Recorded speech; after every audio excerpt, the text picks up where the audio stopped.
بسم الله الرحمن الرحيم الحمد لله رب العالمين والصلاة والسلام على أشرف الأنبياء والمرسلين وعلى آله وأصحابه أجمعين ومن تبعهم بإحسان إلى يوم الدين أما بعد سبحانك لا علم لنا إلا ما علمتنا إنك أنت العليم الحكيم اللهم انفعنا بما علمتنا وعلمنا ما ينفعنا وزدنا علما اللهم إنا نسألك علما نافعا وعملا متقبلا ورزقا واسعا وشفاء من كل داء اللهم إنا نسألك العفو والعافية في الدنيا والآخرة اللهم إنا نسألك الهدى والتقى والعفاف والغنى اللهم آت نفوسنا تقواها وزكها أنت خير من زكاها أنت وليها ومولاها اللهم اشفنا واشف مرضانا ومرضى المسلمين يا رب العالمين عزیز القدر محترم بھائیوں اور دوستوں اور معززات ماؤں بہنوں بیٹیوں اور خواتین اسلام، آج کے سبق میں آپ سب کو خوش آمدید کہتا ہوں۔ سورۃ سجدہ کی تفسیر چل رہی ہے جو ہم نے کل سے شروع کی تھی، اور ہم آیت نمبر 11 تک پہنچے تھے۔ آج ہم اللہ کے حکم سے آیت نمبر 12 سے شروع کرتے ہیں۔ اللہ تعالیٰ سے یہ دعا کرتے ہوئے کہ اللہ رب العزت ہمیں کلمہ حق کہنے کی توفیق دے اور اس کی اتباع کرنے کی توفیق دے، اور اللہ رب العزت ہمیں باطل سے بچنے کی توفیق دے، اور اللہ تعالیٰ ہم سب کو اس دنیا کے ہر فتنے سے اور ہر قسم کے شر سے محفوظ رکھے۔ ہم سب کو اللہ رب العزت صحت اور عافیت سے نوازے، اور اللہ رب العزت دین پر استقامت اور ثابت قدمی نصیب فرمائے۔ اللہ رب العزت ہم سب کو اچھا خاتمہ نصیب فرمائے اور برے خاتمے سے اللہ تعالیٰ ہم سب کو محفوظ رکھے۔ آئیے آج کا سبق شروع کرتے ہیں۔ اعوذ باللہ من الشیطان الرجیم وَلَوْ تَرَى إِذِ الْمُجْرِمُونَ نَاكِسُو رُؤُوسِهِمْ عِنْدَ رَبِّهِمْ رَبَّنَا أَبْصَرْنَا وَسَمِعْنَا فَارْجِعْنَا نَعْمَلْ صَالِحًا إِنَّا مُوقِنُونَ۔ اور کاش آپ دیکھتے کہ اذ المجرمون ناکسو رؤوسہم، کہ جب مجرموں نے اپنے سر جھکائے ہوئے ہوں گے، عند ربہم، اپنے رب کے پاس، یعنی قیامت کے دن۔ کاش آپ دیکھتے کہ مجرم کس طرح اپنے رب کے سامنے سر جھکائے ہوئے کھڑے ہوں گے، اور وہ کہیں گے شرمندگی اور ندامت کے عالم میں، وہ کہیں گے ربنا، اے ہمارے رب، ابصرنا و سمعنا، ہم نے دیکھ لیا اور ہم نے سن لیا۔ کیا دیکھ لیا اور کیا سن لیا؟ ہم نے اے اللہ قیامت کا دن دیکھ لیا، اور اے اللہ ہم نے سن بھی لیا۔ ہم نے حق بات کو دیکھ بھی لیا ہے اور سن بھی لیا ہے۔ آج قیامت کے دن ساری چیزیں ہم نے دیکھ لی ہیں اور سن بھی لی ہیں۔ تو اب آپ کیا کریں؟ اللہ آپ ایسے کریں کہ فرجعنا، کہ اللہ ہمیں لٹا دیں۔ کدھر لٹا دیں؟ یعنی دنیا کی طرف واپس بھیج دیں۔ کس لیے؟ ہم کیا کرنا چاہتے ہیں؟ نعمل صالحا، ہم نیک عمل کرنا چاہتے ہیں۔ انا موقنون، ہم یقینی طور پر، ہم بے شک یقین کرنے والے ہیں۔ تو یہ اللہ رب العزت نے ایک نقشہ کھینچا ہے اور ایک منظر اللہ رب العزت نے ذکر فرمایا ہے کہ قیامت کے دن جب ہوگا، تو قیامت کے دن یہ جو مجرم پیشہ لوگ ہیں، خاص طور پر یہ کفار مکہ اور مشرکین مکہ اور ان جیسے جو دیگر مجرم لوگ ہوں گے، یہ اپنے رب کے پاس جب کھڑے ہوں گے تو انہوں نے اپنا سر جھکایا ہوا ہوگا، شرمندگی کی وجہ سے اور ندامت کی وجہ سے اپنے رب کے سامنے سر نہیں اٹھا سکیں گے۔ آپ نے دیکھا ہوگا یہاں پر کوئی بندہ جب کسی کے سامنے کھڑا ہوتا ہے اور وہ شرمندہ ہوتا ہے اور وہ نادم ہوتا ہے، تو وہ اس کے سامنے سر نہیں اٹھاتا، اور وہ اس کی آنکھوں میں آنکھیں ڈال کر بات نہیں کرتا، بلکہ نظریں جھکا کر، سر کو جھکا کر شرمندگی اور ندامت کے ساتھ کھڑا ہوتا ہے۔ بالکل اسی طرح سے یہ مجرم جنہوں نے دنیا کے اندر اللہ رب العزت کے احکامات کی پرواہ نہیں کی اور اللہ رب العزت کے احکامات کو پس پش ڈالتے رہے اور منمانی کرتے رہے، تو یہ لوگ اللہ رب العزت کے سامنے شرمندگی اور ندامت کی حالت میں سر جھکائے ہوئے کھڑے ہوں گے، اور یہ پھر اللہ تعالیٰ سے مطالبہ کریں گے کہ اللہ ہم نے سب دیکھ لیا ہے اور سن لیا ہے، یعنی آج ہم نے اپنی آنکھوں کے ساتھ دیکھ لیا ہے کہ قیامت کا دن قائم ہو گیا ہے، اور یہ کتنا تلخ ہے، کتنا اس میں کتنی سنگینی ہے اور کتنا خوف ہے، اور آگے ہمیں اللہ ہمیں عذاب بھی نظر آ رہا ہے، تو اللہ اب ہم سب چیزوں پر ہم یقین کر چکے ہیں، تو اللہ آپ مہربانی فرمائیں ہمیں دنیا میں واپس بھیج دیں تاکہ ہم جا کے نیک عمل کر لیں۔ لیکن کیا ان کا یہ مطالبہ قیامت کے دن مان لیا جائے گا؟ اور کیا اس دن کی ندامت اور اس دن کا پچھتاوا انہیں فائدہ پہنچائے گا؟ ہرگز نہیں۔ قیامت کے دن کا پچھتاوا اور قیامت کے دن کی ندامت ان کے کسی کام نہیں آئے گی، اور اللہ تعالیٰ انہیں ہرگز نہیں بھیجیں گے واپس دنیا میں۔ اللہ تعالیٰ کا یہ قانون نہیں ہے، اللہ رب العزت کا یہ نظام نہیں ہے۔ اللہ تعالیٰ نے دنیا میں زندگی دی ہے تو اصل میں یہ دار العمل ہے، اس میں عمل کرنا ہے دنیا کے اندر رہ کر، مرنے کے بعد تو پھر عمل کا سلسلہ ختم ہو جاتا ہے، اور خاص طور پر قیامت کے دن جب اللہ کے سامنے اللہ کی بارگاہ میں پیشی ہوگی تو پھر اس کے بعد واپس لوٹنا ممکن نہیں ہوگا، پھر اس کے بعد جزا ہی ہونی ہے، اچھے عمل کا اچھا بدلہ ملے گا اور برے عمل کا برا بدلہ ملے گا۔ تو اس لیے اس سے یہ ثابت ہوتا ہے کہ اللہ نہ کرے کل کو ہمیں پچھتاوے کا سامنا ہو، کل قیامت کے دن اپنے رب کے سامنے ندامت اور شرمندگی کا سامنا ہو، اور پھر ہم اللہ تعالیٰ سے کہیں کہ اللہ ہمیں دنیا میں واپس بھیج دے تاکہ ہم نیک عمل کر لیں۔ اس ندامت اور اس پچھتاوے سے بچنے کے لیے ہمیں آج ہی عمل صالح کر لینا چاہیے۔ عمل صالح کون سا ہوتا ہے؟ عمل صالح وہ ہوتا ہے کہ جو اللہ رب العزت کی رضا کے لیے ہو اور وہ رسول اکرم صلی اللہ علیہ وسلم کی سنت کے عین مطابق ہو، اس کو عمل صالح کہتے ہیں۔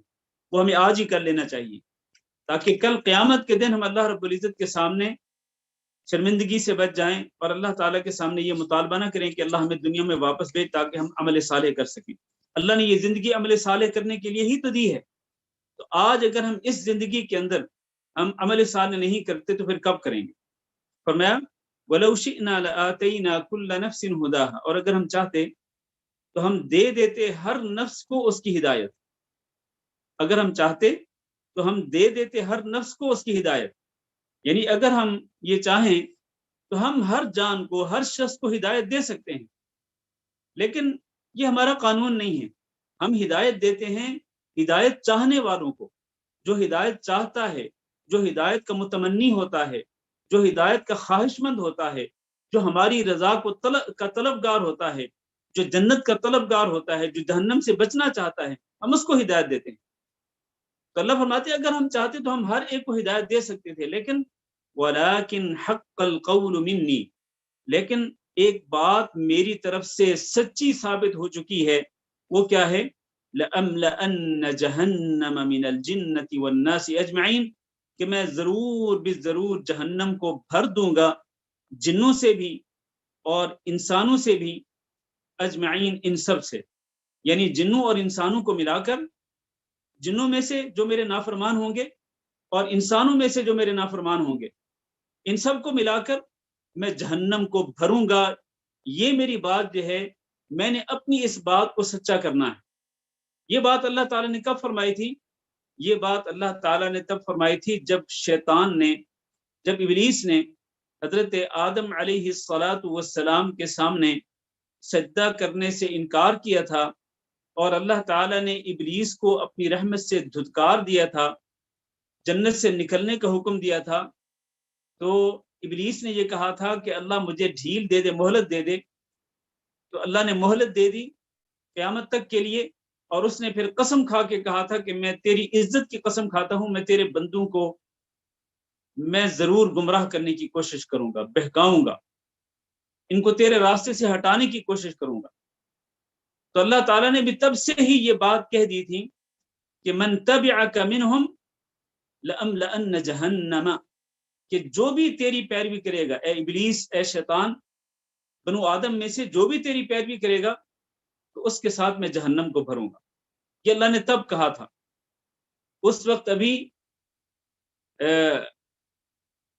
ابھی جو ہے وہ حضرت آدم علیہ السلام زمین پہ تشریف نہیں لائے تھے اور زمین پہ سلسلہ انسانیت آگے نہیں بڑھا تھا. تب سے اللہ تعالیٰ نے یہ فیصلہ کر دیا ہے، ابلیس کو اللہ تعالیٰ نے کہہ دیا تھا کہ جو بھی تیری پیروی کرے گا اسے میں جہنم میں ڈالوں گا. تو یہ اللہ تعالیٰ فرما رہے ہیں کہ لیکن حق القول منی، میری جو بات ہے اس کو میں نے سچا ثابت کرنا ہے کہ میں نے جنوں اور انسانوں کو ملا کر میں نے اپنی جہنم کو بھرنا ہے. تو اس آیت کا معنی یہ ہے کہ اگر ہم چاہتے تو ہم یہ ہر ایک کو ہدایت دے دیتے، لیکن یہ جبری ہدایت ہوتی ہے، زبردستی ہدایت ہوتی ہے. ہم یہ نہیں چاہتے. ہم یہ چاہتے ہیں کہ جو شخص ہدایت کا متمنی ہو، طلبگار ہو، جو شخص ہماری رضا کا طلبگار ہو، ہم اس کو ہدایت دیں. باقی جو ضد اور ہٹ درمی پہ قائم ہیں ان کے بارے میں ہمارا یہ فیصلہ پکا ہے کہ ہم نے ان کے ساتھ جہنم کو بھرنا ہے، والعیاذ باللہ. اللہ تعالی ہم سب کو جہنم کے عذاب سے اپنی پناہ میں رکھے، اور اللہ تعالی ہم سب کی گردنوں کو، ہمیں بھی، ہمارے والدین کو بھی، ہمارے بیوی بچوں کو بھی، ہمارے بہن بھائیوں کو، اللہ تعالی سب کو جہنم کی آگ سے آزاد فرما دے. فذوقوا بما نسیتم لقاء یومکم ھذا، پھر اللہ تعالی قیامت کے دن فرمائے گا کہ تم چکھو اس چیز کو جو کہ تم بھول گئے تھے آج کے دن کی ملاقات کو. تم نے دنیا میں آج کے دن کی ملاقات کو بھلا دیا تھا، یعنی قیامت کو بھلا دیا تھا، تو اب پھر اس کا عذاب چکھو. قیامت کے دن کو بھلانا جو ہے یہ بہت ہی خطرناک ہے انسان کے لیے.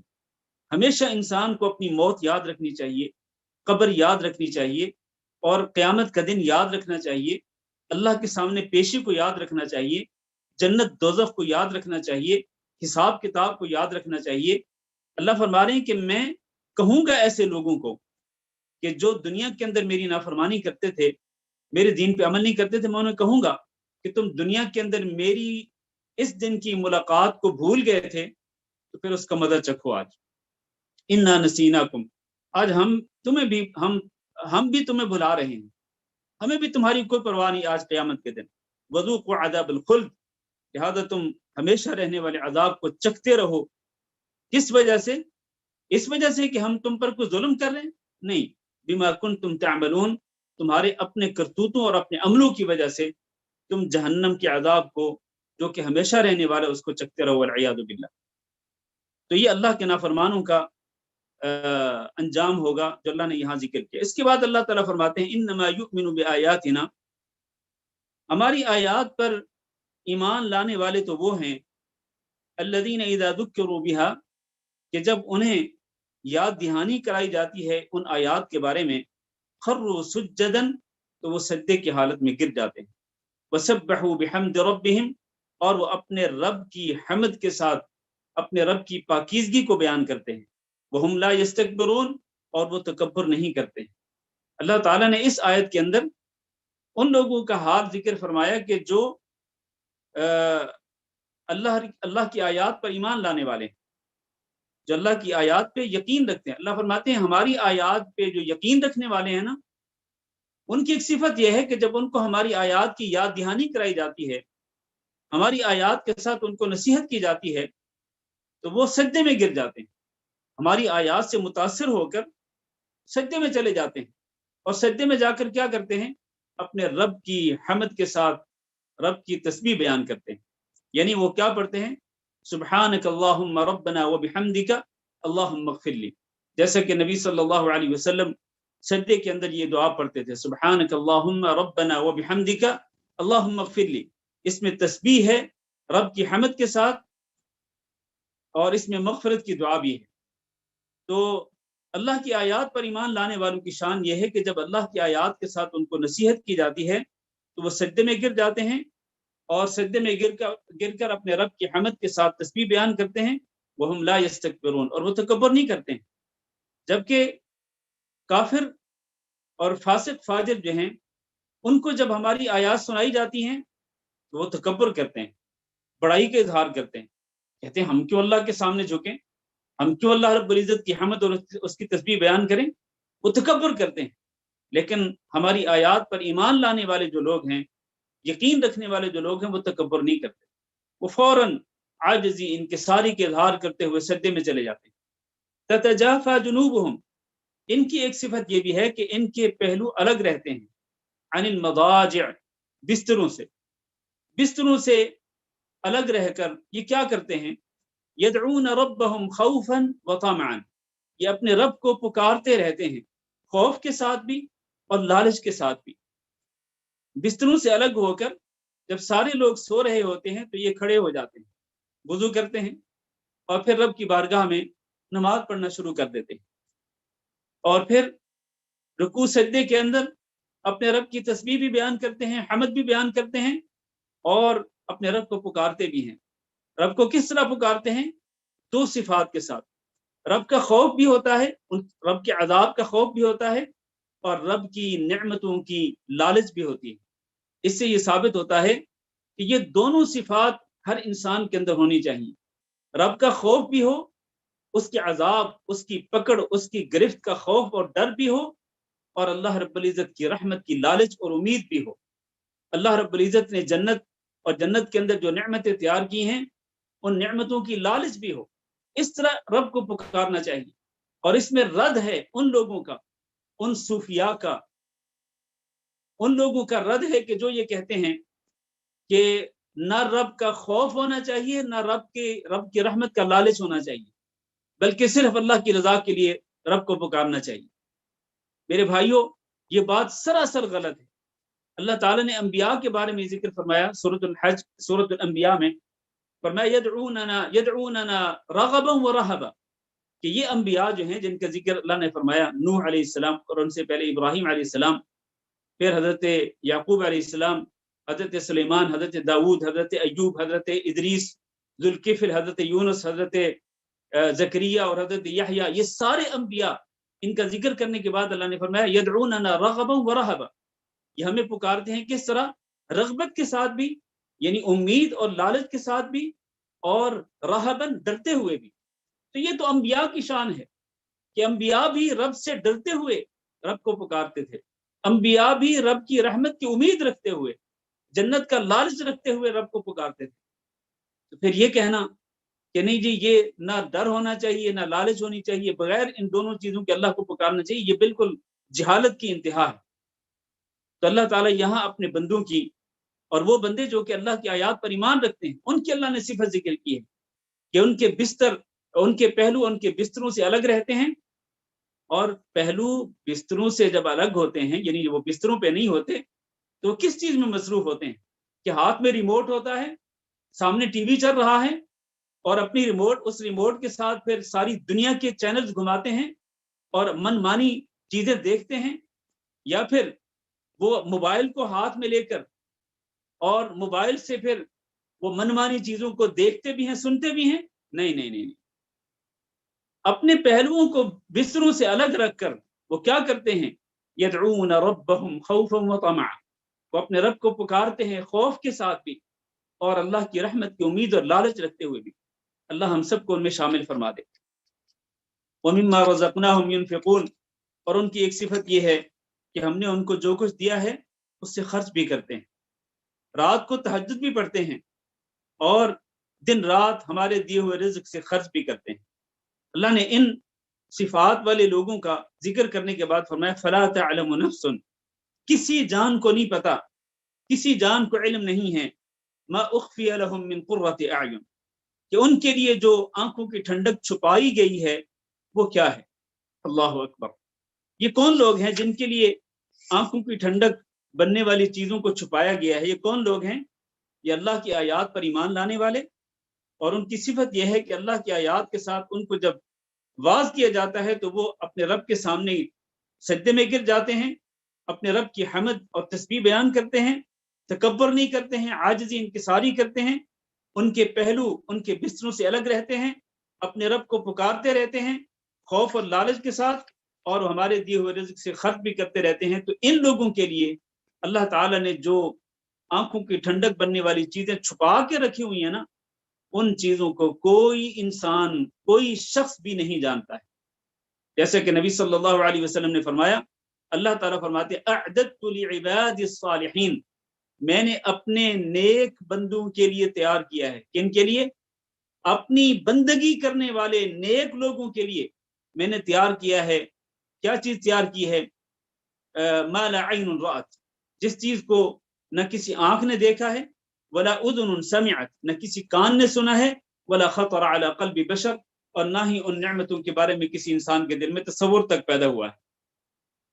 تو یہ وہ چیز ہے، اللہ تعالیٰ نے جو نعمتیں تیار کی ہیں جنت کے اندر، وہ اللہ نے وہ نعمتیں جو ہیں جن کے ذریعے آنکھوں کو ٹھنڈک ملے گی، دلوں کو راحت ملے گی، ان نعمتوں کو اللہ تعالیٰ نے چھپا کے رکھا ہوا ہے جنت کے اندر. اللہ فرماتے ہیں ان نعمتوں کو کوئی بندہ جانتا بھی نہیں. جزاء بما كانوا يعملون، اور یہ آنکھوں کے ٹھنڈک بننے والی نعمتیں جو ہیں، عظیم نعمتیں، یہ کس چیز کا بدلہ ہوں گی؟ جزاء، بدلہ ہوں گی، بما كانوا يعملون، ان کے اعمال کا، ان کے نیک اعمال کا بدلہ ہوگا. اس سے یہ ثابت ہوتا ہے کہ جنت کی نعمتوں کو پانے کے لیے عمل کرنا بھی ضروری ہے.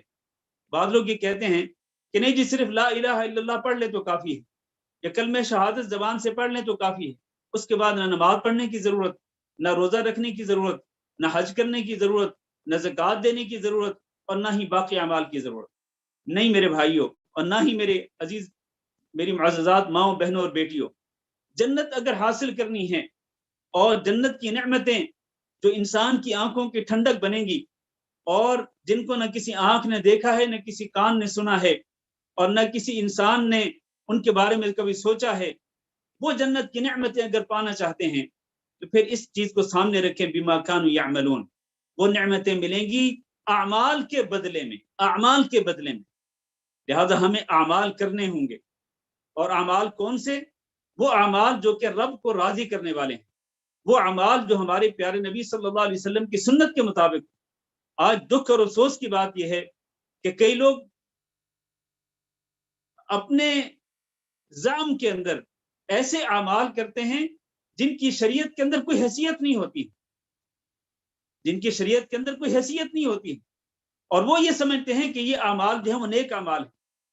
حالانکہ وہ اعمال، جیسے کہ اللہ نے فرمایا نا وہاں پر سورۃ الکہف کے آخر میں، قل هل ننبئكم بالاخسرین اعمالا الذين ضل سعيهم في الحیاۃ الدنیا وهم يحسبون انهم يحسنون صنعا. سب سے زیادہ خسارہ پانے والے لوگ وہ ہوں گے کہ جن کی ساری تگ و دو، ساری جد و جہد دنیا کے اندر جو انہوں نے کی ہوگی وہ رائے گاں چلی جائے گی، اور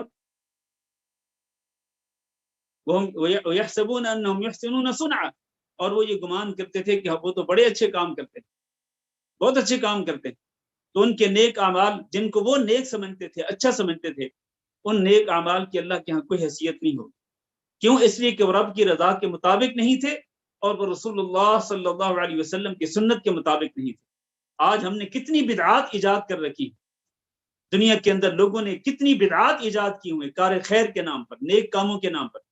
جب بات کی جاتی ہے کہتے ہیں جی کون سا برا کام ہے، اچھا کام ہی تو ہے. او بھائی، اچھا کام وہ ہے جس کا اللہ نے حکم دیا ہو، یا جس کا ثبوت نبی صلی اللہ علیہ وسلم کی سنت سے ملتا ہو، یا صحابہ کرام کے عمل سے ملتا ہو. آج وہ اعمال کیے جاتے ہیں جن کا کوئی ثبوت نہیں ملتا، نہ قرآن میں، نہ حدیث میں، نہ صحابہ کرام کے عمل سے. تو میرے بھائیوں، یہ جو جنت ہے یہ ان اعمال کے بدلے میں ملے گی جو خالصتاً اللہ کی رضا کے لیے ہوں گے، اور جو رسول اکرم صلی اللہ علیہ وسلم کی سنت کے مطابق ہوں گے. اس کے بعد فرمایا افمن کان مؤمنا،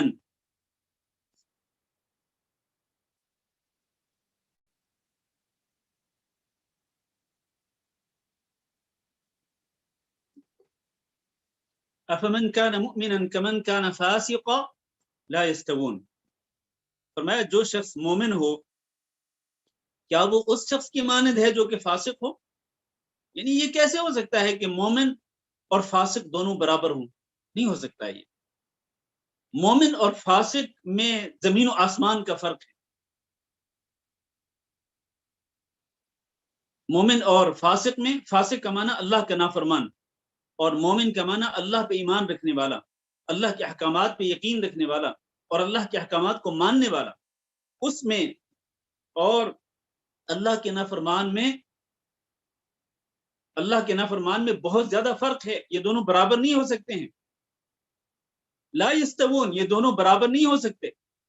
مومن جو ہے اس کی زندگی اللہ کی منشا کے مطابق گزرتی ہے، اور فاسق فاجر وہ ہوتا ہے جس کی زندگی اللہ کی منشا اور اس کی مرضی کے مطابق نہیں گزرتی، وہ اللہ کی نافرمانیاں کرتا ہے، گناہوں اور برائیوں کے اندر وہ اپنی زندگی بسر کرتا ہے.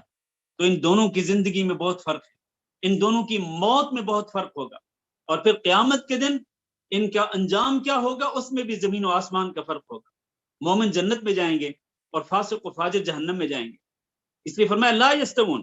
پھر آگے فرمایا اما الذین آمنوا، پھر اللہ تعالی نے فرق واضح فرمایا ہے. اما الذین آمنوا وعملوا الصالحات، رہے وہ لوگ جو ایمان لائے اور اچھے عمل کرتے رہے، تو ان کے لیے کیا ہوگا قیامت کے دن؟ فلہم جنات المأوا، ان کے لیے ہمیشہ رہنے والی جنتیں ہوں گی. نزلا بما كانوا يعملون، یہ میزبانی ہوگی اللہ کی طرف سے. ہمیشہ رہنے والی جنتیں جو ہے وہ میزبانی کے طور پر ملیں گی ان ایمان والوں کو اور اچھے عمل کرنے والوں کو. کس چیز کے بدلے میں؟ بما كانوا يعملون، ان کے اعمال کے بدلے میں.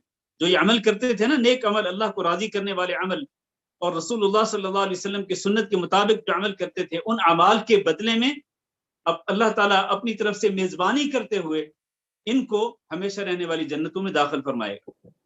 اللہ تعالیٰ ہم سب کو انہی میں شامل فرمائے، ہمیں بھی اور ہمارے والدین کو بھی، ہمارے بیوی بچوں کو بھی، بہن بھائیوں کو، اللہ تعالیٰ ہم سب کو انہی لوگوں کے اندر شامل فرمائے. تو یہ تو ہوئے ایمان والے اور اچھے عمل کرنے والے. اور رہے فاسق، فرمایا وَأَمَّا الَّذِينَ فَسَقُوا، اور رہے وہ لوگ جنہوں نے فسق و فجور کیا، یعنی اللہ تعالیٰ کی نافرمانی کرتے رہے، اور اللہ کی نافرمانیاں کرتے کرتے کرتے ان کی زندگی چلی گئی، موت آ گئی. فَمَأْوَاهُمُ النَّارُ، تو ان کا ٹھکانہ جہنم ہوگا. كُلَّمَا أَرَادُوا أَن يَخْرُجُوا مِنْهَا، جب بھی یہ چاہیں گے، جب بھی یہ چاہیں گے کہ یہ اس جہنم سے نکل جائیں، جب بھی یہ چاہیں گے کہ جہنم سے نکل جائیں، اعیدوا فیہا، ان کو پھر جہنم کے اندر لٹا دیا جائے گا. وقیل لہم، اور ان سے کہا جائے گا ذوقوا عذاب النار، اس جہنم کا عذاب چکھ لو، آگ کا عذاب چکھ لو، الذی کنتم بہ تکذبون، جس کو تم دنیا کے اندر چھٹلاتے تھے. تو یہ فاسق فاجر، آپ نے پہلے سنا کہ ایمان والے اور اچھے عمل کرنے والے ان کے لیے کیا ہے؟ ہمیشہ رہنے والی جنت اور جنت کی نعمتیں. اور رہے اللہ کے نافرمان، اللہ کے ساتھ شرک کرنے والے، اللہ کی عبادت میں غیر اللہ کو شریک کرنے والے، اور اسی طرح اللہ کی نافرمانی کرنے والے، دیگر گناہ کرنے والے جنہوں نے توبہ نہیں کی، توبہ کیے بغیر جن کی موت آ گئی، تو ایسے جو فاسق فاجر لوگ ہوں گے ان کے لیے جہنم ہے. اور جب وہ جہنم سے نکلنا چاہیں گے ان کو پھر سے جہنم کے اندر دھکیل دیا جائے گا. وہ جہنم سے نکلنا چاہیں گے لیکن ان کو پھر سے جہنم کے اندر دھکیل دیا جائے گا. اللہ نے فرشتے مقرر کر رکھے ہوں اور ان کو یہ کہا جائے گا کہ اس آگ کا عذاب چکھو جس کو تم دنیا کے اندر جھٹلاتے تھے. اب پتہ چل گیا نا کہ اللہ نے اس سے پہلے فرمایا تھا کہ کیا مومن اور فاسق برابر ہو سکتے ہیں؟ نہیں، برابر نہیں ہو سکتے. آخرت کے انجام کے اعتبار سے ہرگز برابر نہیں ہو سکتے. مومنوں کے لیے اللہ تعالیٰ کی نعمتیں ہی نعمتیں، اللہ ہمیں انہی میں شامل فرمائے. اور فاسقوں کے لیے جہنم کا عذاب، اور وہ بھی ایسا عذاب کہ اس سے اگر وہ نکلنا بھی چاہیں گے تو نہیں نکل پائیں گے، ان کو دوبارہ سے اس عذاب کے اندر دھکیل دیا جائے گا والعیاذ باللہ. اللہ نے فرمایا وَلَنُذِيقَنَّهُم مِّنَ الْعَذَابِ الْأَدْنَىٰ، اور یہ جو اللہ کے نافرمان لوگ ہیں نا، اللہ فرماتے ہیں ہم ان کو ضرور ایک ادنا عذاب بھی چکھائیں گے، دون العذاب الاکبر، اس بڑے عذاب سے پہلے. وہ جو جہنم کے اندر جو بڑا عذاب دیا جائے گا نا، اس بڑے عذاب سے پہلے ہم ان کو ایک ادنا عذاب بھی چکھائیں گے، چھوٹا عذاب. وہ چھوٹا عذاب کیا ہے؟ اس سے مراد بعض مفسرین نے یہ لیا ہے کہ چھوٹے عذاب سے مراد دنیا کے اندر آنے والی مصیبتیں ہیں، آزمائشیں ہیں، آفتیں ہیں. تو اس طرح کے جو اللہ کے نافرمان لوگ ہوتے ہیں ان کو اس قسم کی آفتیں اور مصیبتیں گھیر لیتی ہیں، یہ اللہ کا چھوٹا عذاب ہے. اور قیامت کے دن ان کو بڑا عذاب ملے گا جو جہنم کے اندر ملے گا. اور اسی طرح عذاب الادنا سے مراد بعض لوگوں نے ادنا عذاب سے مراد عذاب قبر بھی لیا ہے کہ بڑے عذاب سے پہلے، یعنی جہنم کے عذاب سے پہلے ہم ان کو قبر کے اندر بھی عذاب دیں گے. لیکن یہ بات درست نہیں ہے. صحیح بات یہ ہے کہ اس عذاب ادنا عذاب، چھوٹے عذاب سے مراد دنیا کے اندر آنے والی آزمائشیں اور مصیبتیں ہیں. تو فرماتے ہیں اللہ تعالیٰ کہ ہم ان کو ضرور بھی ضرور چکھائیں گے ادنا عذاب، جو کہ بڑے عذاب سے پہلے ہوگا. کس لیے؟ لعلہم یرجعون، شاید کہ یہ لوٹ آئیں. دنیا کے اندر ان کو اس لیے ادنا عذاب چکھائیں گے کہ ہو سکتا ہے یہ لوٹ آئیں اور یہ اللہ رب العزت کی فرما برداری شروع کر دیں. ومن اظلم، اور کون بڑا ظالم ہے، ممن، اس شخص سے، ذکر بآیات ربہ، جس کو اس کے رب کی آیات کے ساتھ نصیحت کی گئی، ثم اعرض عنہا، پھر اس نے ان سے اعراض کر لیا. یعنی اس سے بڑا ظالم کوئی نہیں ہے کہ جس کو رب کی آیات کے ساتھ نصیحت کی جائے پھر وہ اعراض کر لے، پھر وہ منہ پھیر لے، پیٹھ پھیر کر چلا جائے. نعوذ باللہ آج بھی ایسے لوگ موجود ہیں. آج بھی ایسے لوگ موجود ہیں کہ جن کو اللہ کی آیات پڑھ کر ان کو نصیحت کی جاتی ہے کہ بھائی شرک نہ کرو، اللہ نے قرآن مجید کے اندر شرک سے منع کیا ہے. ان کو سمجھایا جاتا ہے، ان کو نصیحت کی جاتی ہے، لیکن وہ منہ پھیر کر چلے جاتے ہیں. آج بھی ایسے لوگ موجود ہیں جن کو قرآن مجید کی آیات پڑھ کر نصیحت کی جاتی ہے کہ بھائی نماز پابندی سے پڑھا کرو، اللہ نے قرآن مجید کے اندر نمازیں پابندی کے ساتھ پڑھنے کا حکم دیا ہے، لیکن وہ منہ پھیر کر چلے جاتے ہیں. آج بھی ایسے لوگ موجود ہیں جن کو یہ کہا جاتا ہے کہ تم نماز جماعت کے ساتھ پڑھا کرو، اس لیے کہ قرآن مجید کے اندر اللہ نے فرمایا وَارْكَعُوا مَعَ الرَّاكِعِينَ، رکوع کیا کرو رکوع کرنے والوں کے ساتھ، یعنی نماز با جماعت پڑھا کرو. ان کو یہ قرآن مجید کا اللہ کا فرمان پڑھ کر سنایا جاتا ہے، نصیحت کی جاتی ہے، لیکن وہ پیٹھ پھیر کر چلے جاتے ہیں، منہ پھیر کر چلے جاتے ہیں. آج بھی ایسے لوگ موجود ہیں جن کو قرآن مجید کی آیات پڑھ کر نصیحت کی جاتی ہے کہ بھائی اللہ تعالیٰ نے آپ پر یہ فرض کیا ہے کہ اپنی نظروں کو جھکاؤ اور اپنی نظروں کے ذریعے حرام چیزوں کو نہ دیکھو، لیکن اس نصیحت کے باوجود وہ منہ پھیر کے چلے جاتے ہیں. عورتوں کو یہ کہا جاتا ہے، خواتین اسلام کو قرآن مجید کی آیات پڑھ کر نصیحت کی جاتی ہے کہ میری ماں، میری بہن، میری بیٹی، اللہ نے آپ پہ پردہ کرنا فرض کیا ہے. قرآن مجید کی آیات پڑھ کر سنائی جاتی ہیں، لیکن وہ منہ پھیر کر چلی جاتی ہیں، وہ پیٹھ پھیر کر چلی جاتی ہیں اور پرواہ نہیں کرتی ہیں اللہ رب العزت کے حکم کی، اور کہتی ہیں کہ یہ مولویوں کا بنایا ہوا حکم ہے، پردہ کرنے کا اللہ نے حکم نہیں دیا، یہ مولویوں کا بنایا ہوا حکم ہے. اور میری ماں، میری بہنوں اور میری بیٹیوں، اللہ سے ڈرو، یہ اللہ کا حکم ہے آپ کے لیے کہ آپ پردہ کریں. تو اللہ فرماتے ہیں کہ اس سے بڑا ظالم کون ہو سکتا ہے جس کو قرآن مجید کی آیات کے ساتھ نصیحت کی جائے اور پھر وہ اعراض کر کے چلا جائے، منہ پھیر کے چلا جائے. آج بھی ایسے لوگ موجود ہیں جن کو یہ کہا جاتا ہے، قرآن مجید کی آیات کے ذریعے سمجھایا جاتا ہے، نصیحت کی جاتی ہے کہ بھائی آپ پر یہ لازم ہے کہ میوزک سے اور گانے سننے سے اجتناب اور پرہیز کریں، اس لیے کہ اللہ تعالیٰ نے قرآن مجید کے اندر اس سے منع فرمایا ہے، لیکن وہ اعراض کر کے چلے جاتے ہیں اور اپنی اس عادت کو چھوڑتے نہیں ہیں. اور میرے بھائیوں اور میری ماں اور بہنوں، ہمیں چاہیے کہ ہمیں جب اللہ کی آیات کے ساتھ نصیحت کی جائے تو ہم جھک جائیں اللہ کے احکام کے سامنے، اللہ کے احکام کے سامنے سر تسلیم خم کر دیں، اور پھر کسی قسم کی ہیلا، کسی قسم کی حجت بازی نہ کریں اور کوئی ہیلے پیش نہ کریں، عذر اور بہانے نہ تراشیں، بلکہ اللہ کے سامنے اپنے آپ کو جھکا دیں. یہ مومن کی شان ہونی چاہیے کہ مومن انما كان قول المؤمنين اذا دعوا الى الله ورسوله ليحكم بينهم ان يقولوا سمعنا واطعنا. مومن وہ ہوتے ہیں کہ جب ان کو اللہ کی آیات پڑھ کر سنائی جائیں، نبی صلی اللہ علیہ وسلم کے فرامین پڑھ کر سنائے جائیں، تو وہ کہیں سمعنا واطعنا، ہم نے سن لیا اور ہم نے فرما برداری کر لی. یہ مومن کی شان ہے. ومن يطع الله ورسوله ويخشى الله ويتقه فاولئك هم الفائزون. اللہ نے فرمایا جو اللہ کی فرما برداری کرے، اللہ کے رسول کی فرما برداری کرے، اللہ سے ڈرتے ہوئے اللہ کی نافرمانی کو چھوڑ دے، تو حقیقت میں کامیابی پانے والے لوگ یہ ہیں. تو ہمیں اس قسم کا طرز عمل اختیار کرنا چاہیے. اللہ کا فرمان آئے بالکل ہم نے سن لیا، مان لیا. اللہ کے نبی کا فرمان آئے ہم سنیں اور فوراً مان جائے. یہ ہماری شان ہونی چاہیے، یہ سچے مومنوں کی علامت ہوتی ہے. تو اللہ نے فرمایا اس سے بڑا ظالم کوئی نہیں ہے کہ جس کو اس کے رب کی آیات پڑھ کر سنائی جائیں نصیحت کی جائے اور پھر بھی وہ اعراض کر کے چلا جائے، منہ پھیر کے چلا جائے، تو اس سے بڑا ظالم کوئی نہیں۔ پھر اللہ تعالیٰ نے آگے جو فرمایا، اگلے جو الفاظ ہیں، حقیقت یہ ہے کہ ایک سچا مومن اگلے الفاظ کو پڑھ کر اور سن کر دہل جاتا ہے، کانپ اٹھتا ہے ایک انسان۔ اللہ نے کیا فرمایا؟